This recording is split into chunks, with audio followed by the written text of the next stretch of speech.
celebrate this day with great joy and happiness. So we should always respect Constitution. Jai Hind, Jai Bharat.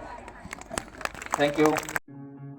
ಆಕಾಶ ಗಡಿಯ ದಾಟಿ ತಂದಾನು ಬೆಳಕು ಕೋಟಿ, ಭೂಮಿ ಕುಲಕ್ಕೆ ಕೇಳದೆ ನೀ ಜೀವ ಕೊಟ್ಟಂತೆ, ಕಣ್ಣ ಕಾಯೋ ರೆಪ್ಪೆಗವನೇ ಕಾವಲಾದಂತೆ.